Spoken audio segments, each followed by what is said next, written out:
I'll use Mom's room, Emily said with a laugh. So, what am I supposed to do? You can sleep in the car, Kevin, my husband, said, making a shooing gesture at me. Got it. I said that and turned my back on the two of them. Basically, they don't need me. If that's the case, I've got my own plan. I bit my lip. Looking back, I've always been taken advantage of. I could endure it because I thought we were family. But to them, I was just a roommate. They don't care if I'm not around. Well, I don't need to endure it anymore. I will do what I want. They better brace up. Even if they regret it after losing everything, I will never forgive them. I'll make them feel the humiliation I've endured. My name is Sarah. At 47, I work for a travel magazine's editorial department. However, I only go to the office about once a week. Most of the time, I'm at home staring at my computer screen. Simply put, I'm a remote worker. There's a reason for this. When I married Kevin at 24, he said this before we got married. I'm in sales and don't have time for housework, so I want you to be a full-time homemaker. But I didn't want to quit the job I loved. So, I switched to working from home. I started working from home while doing housework. Then our daughter Emily was born. Since then, it has been a whirlwind of childcare, housework, and work. But Kevin and Emily could not understand. You have it easy, don't you? Doing whatever you want at home. Isn't working from home just for pocket money? This is how Kevin and Emily put me down. Why don't I choose to divorce him? I've thought about it a lot since Emily moved out. But when we first got married, Kevin used to be considerate of me. That's what attracted me to him and made me decide to marry him. But it didn't last long. Within 6 months of our marriage, Kevin became obsessed with his hobbies. What are you doing? Working on my motorcycle. Kevin looked up, covered in oil. His clothes were filthy, and he seemed genuinely focused. Motorcycles are fine, but help out with the housework too. I know, Kevin said with a laugh and resumed working on his motorcycle. Our new home after marriage was a house in the suburbs. The house was old, but it had a garage where Kevin could store his motorcycle. That's why Kevin decided on this house right away. Of course, the low rent was also a plus, so I was glad we could live here. But it doesn't mean I have no regrets. Because of that garage, Kevin started buying motorcycle parts like crazy. I can store them in the garage, so it's fine to buy them, right? With that, Kevin bought parts one after another. Gradually, the parts became more expensive. Eventually, the spending began to strain our household finances. Could you cut back a little? It's affecting our family budget. Huh? I earned this money, didn't I?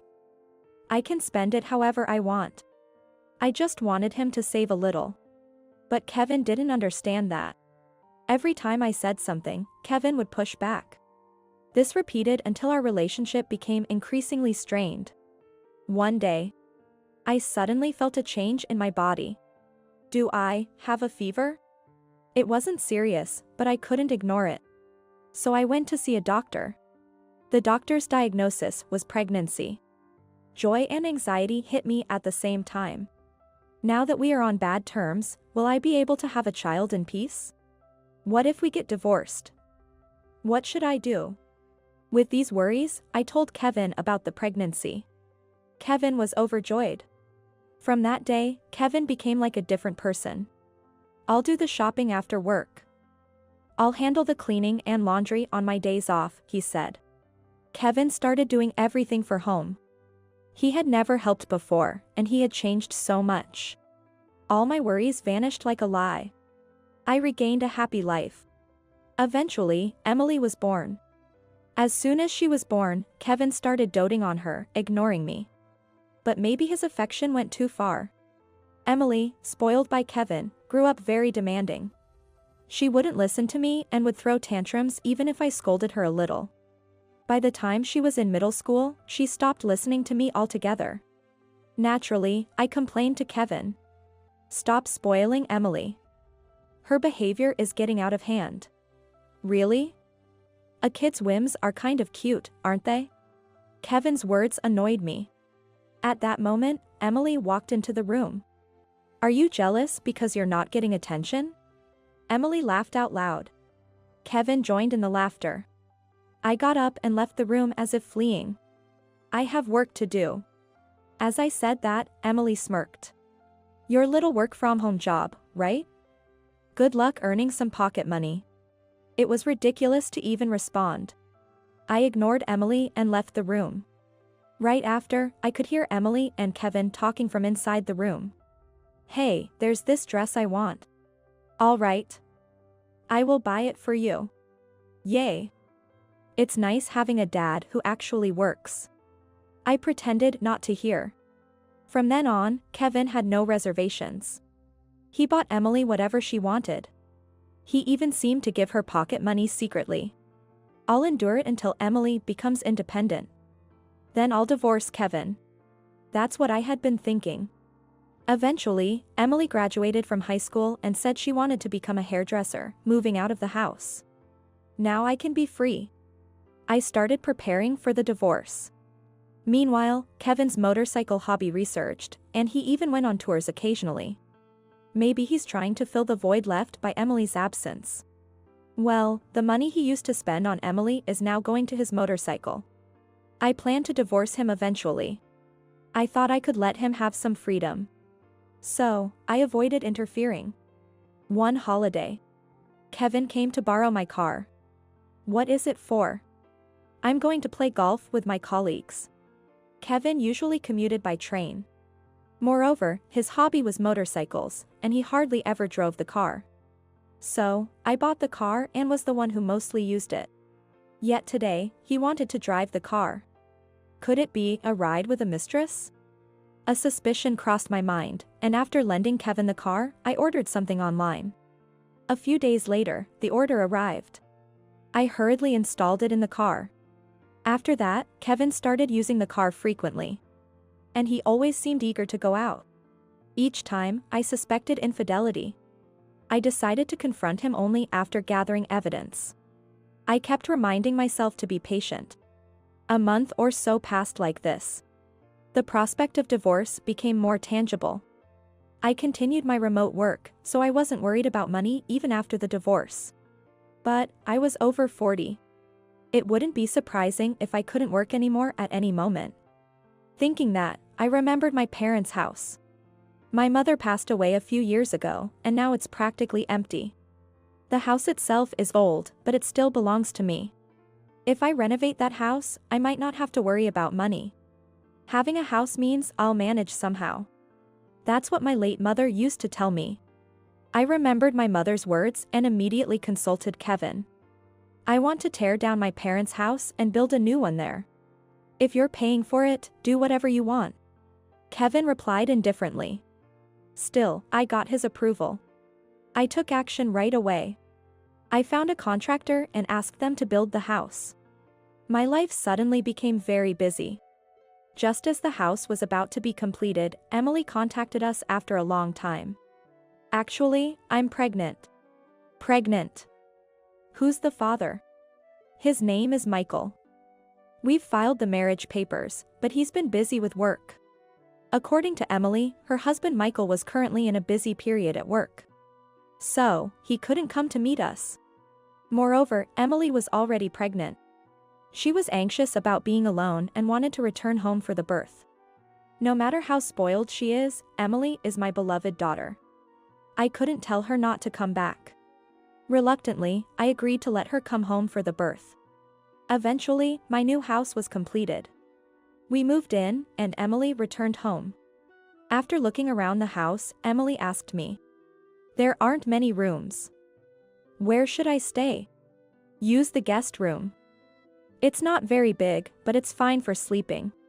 I don't have my own room? Even though it's a new house. Emily pouted. Just as I was getting exasperated, Emily laughed and said. Then, let's do this. I'll use Mom's room. So, where am I supposed to stay? Before I could respond, Kevin interrupted. You can sleep in the car. Kevin made a shooing gesture at me. Got it. I said that and turned my back on them. Basically, they don't need me. If that's the case, I've got my own plan. I bit my lip. Looking back, I've always been taken advantage of. I could endure it because I thought we were family. But to them, I was just a roommate. They don't care if I'm not around. Well, I don't need to endure it anymore. I will do what I want. They better brace up. Even if they regret it after losing everything, I will never forgive them. I'll make them feel the humiliation I've endured. And I've already prepared for the divorce. This is the perfect time to leave. At this moment, I resolved to get divorced. I went back to my room and started packing my clothes into a bag. I grabbed my bag and returned to Kevin and Emily. "You don't need luggage just to sleep in the car," Kevin said. "I need it because I'm leaving," I replied. "Leaving?" Kevin's eyes widened in shock. I handed him the divorce papers I had prepared. "Sign this." Divorce papers. Are you serious about getting a divorce? It's a lot better than sleeping in the car. I yelled at Kevin. Kevin flinched for a moment. Then, he smirked. "Fine, you are just bluffing, right? I'll sign it." Kevin grabbed the divorce papers from me. He signed them on the spot. "Oh, finally getting a divorce, huh? Well, I don't need a nagging mom anyway." Emily sneered. It seemed both Kevin or Emily could not understand the situation they were in. I smiled. "Emily, once we're divorced, you won't be able to live like you have been." "Huh? Dad's the one supporting the household." "What are you talking about? Are you really that clueless?" I showed Emily my phone, still smiling. "Look closely. Do you know what this is?" "What? What's this?" "Our household budget. See here? This says loan repayment." I tapped on the screen. Emily leaned in to look. "All of this debt is because of you." "Huh? I didn't borrow anything." Emily protested. "True, you didn't borrow it. Your dad borrowed it for you." "What? Dad?" Emily's eyes widened as she turned to Kevin. Kevin looked away. "You were spoiled by Dad, weren't you? All the money you spent, it was all borrowed." "No. That can't be true, Dad." Emily confronted Kevin. But Kevin just avoided her gaze. Realizing his silent affirmation, Emily was stunned. I poured salt on her wound. "That's why most of Dad's salary goes to pay off these debts." "Then what about living expenses?" "From my salary you mocked. Now, enjoy living with your debt-ridden father." Emily turned pale at my words. She clung to me desperately. "Wait, Mom. What about my living expenses here?" "Well, ask your father for it." "Without money? That's impossible." If she stayed at home, she could live a luxurious life. Emily must have thought so. But in reality, she would be living with her debt-ridden father. She must be feeling utterly hopeless. "Well, you two have fun together," I said, leaving the house. I went to an internet cafe and decided to stay there for the time being. I got the divorce papers. Now I just needed someone to negotiate the terms of the divorce. Using the internet, I searched for a lawyer. I also rented a weekly apartment for temporary housing. Once I caught my breath, I started thinking about the future. Kevin and Emily were probably arguing about the debt. But that wasn't enough to satisfy me.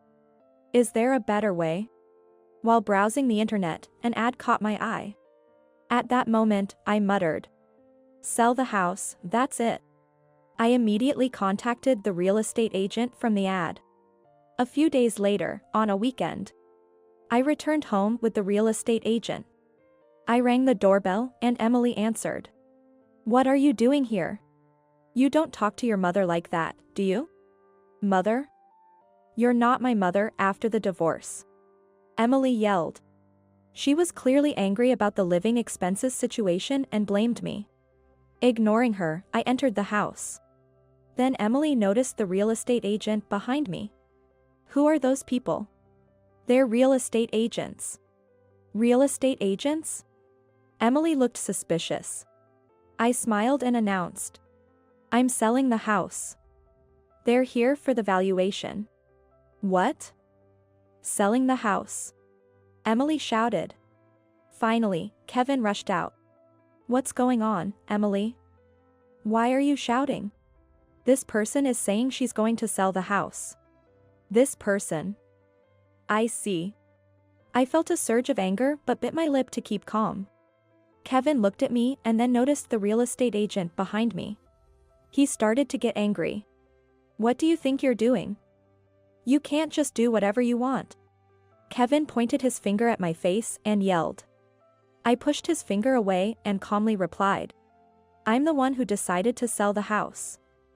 You have no right to interfere. Don't be ridiculous. If you try to do this, I'll sue you. Go ahead and try. You can't win. The house is in my name.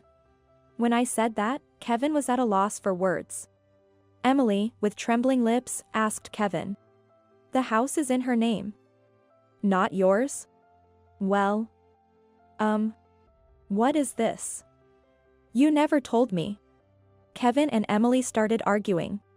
Ignoring them, I led the real estate agent further inside. Please go ahead with the valuation, I said to the agent, and then returned to Kevin and Emily. They were still arguing. You're getting a divorce, right? Just give me the house as alimony. That's not possible. Why not? As Emily screamed, I intervened. That's not happening. I have no fault in this. Shut up. Emily pushed me aside. Furious, I shouted at her. Enough. Your father is the one who should be paying alimony. Huh? It's just a fight leading to a divorce, right? It's not about who's at fault. The divorce is because of your father's affair. Our recent fight was just the trigger. Isn't that right? Kevin looked down as I glared at him. Emily stood there, stunned. The truth is, he's been having an affair for a long time. I've been planning to divorce him for that. An affair? Isn't that just your imagination? Emily sneered. Kevin, on the other hand, was sweating profusely. Well, it's almost like he's admitting it. But I might as well show the evidence. I placed an envelope I had brought on the table.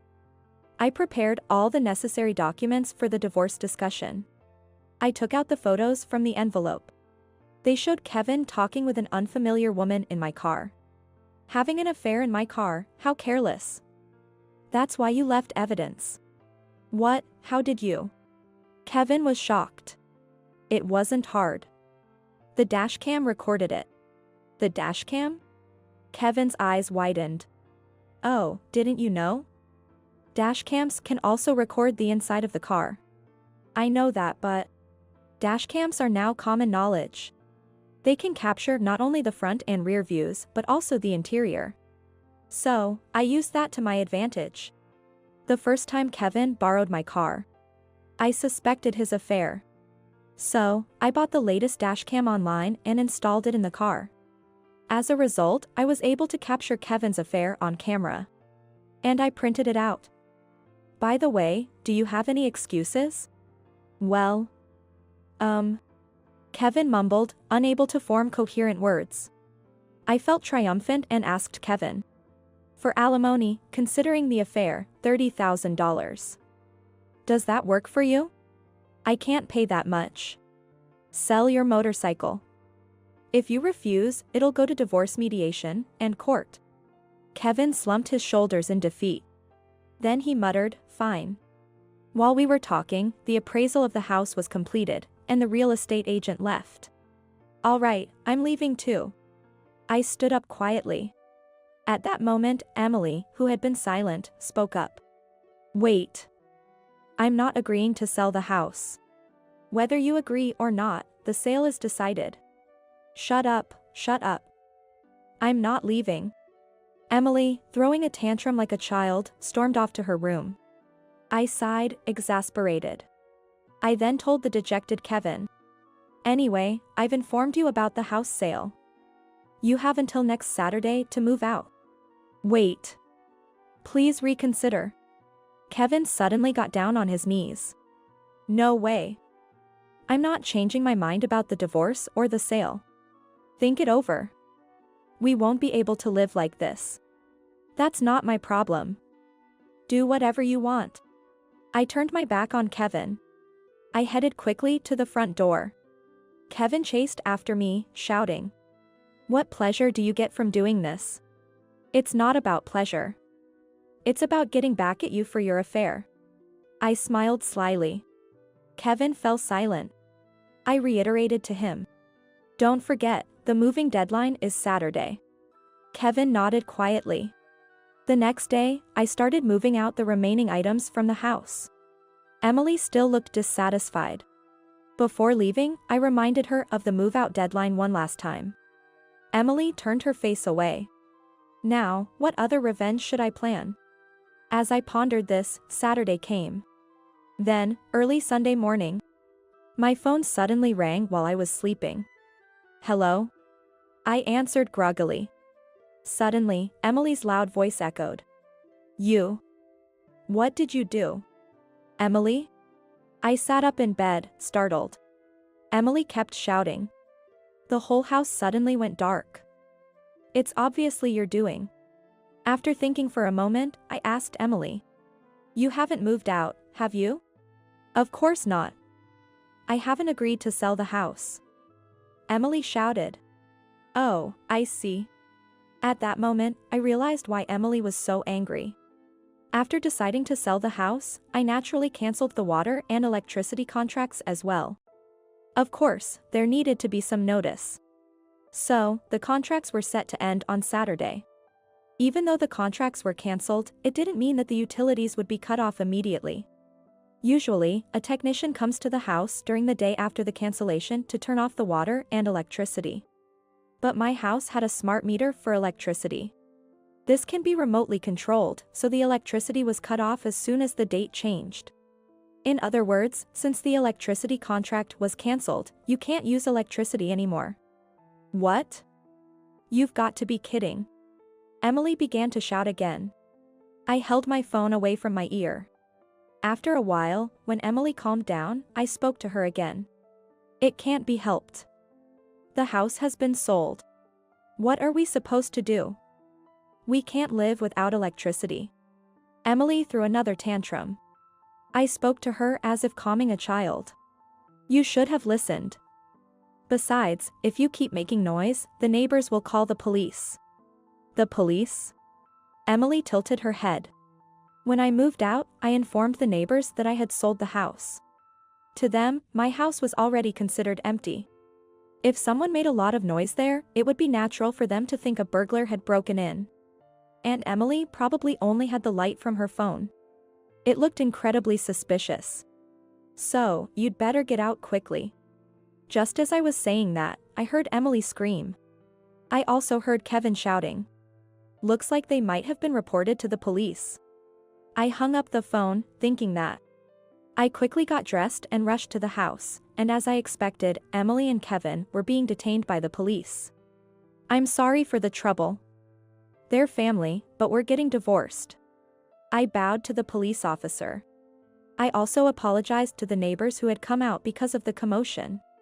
As I turned around, I saw Emily and Kevin starting to argue again. "It's because you cheated, Dad. You were thrown out for cheating too." It seemed like they were two peas in a pod. Without any shame, their argument continued. "I'm not caught yet. I'm just being suspected." At that moment, a man interrupted. "Emily, so you have been cheating." It was Michael, Emily's husband, who had come to pick her up by night bus. "Michael. No, this is..." Emily began to make excuses, but it was too late. In the end, the commotion ended with the spectacular public reveal of their infidelities. After that, Kevin and I got divorced, and so did Emily and Michael. Emily ended up paying alimony to Michael. However, Emily had no money and was pregnant. Kevin, whom she relied on, was also drowning in debt. In the end, Kevin sold his motorcycle to pay the alimony to Michael and me. Additionally, it seems that Kevin mistakenly told his company that the police incident was due to a dispute with his mistress. Although he denied it later, the rumor spread, and he ended up quitting his job. After that, Kevin and Emily moved into a small apartment to save money. I've heard that Kevin is now working part-time to make ends meet. As for me, I canceled the house sale. Of course, there were cancellation fees. But I decided to cover them with the alimony I received from Kevin. Since I went through the trouble of building it, it would be a waste not to live in it. So now, I'm enjoying living alone in my new house.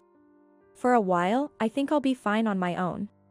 With these thoughts, I'm now working comfortably in my new home.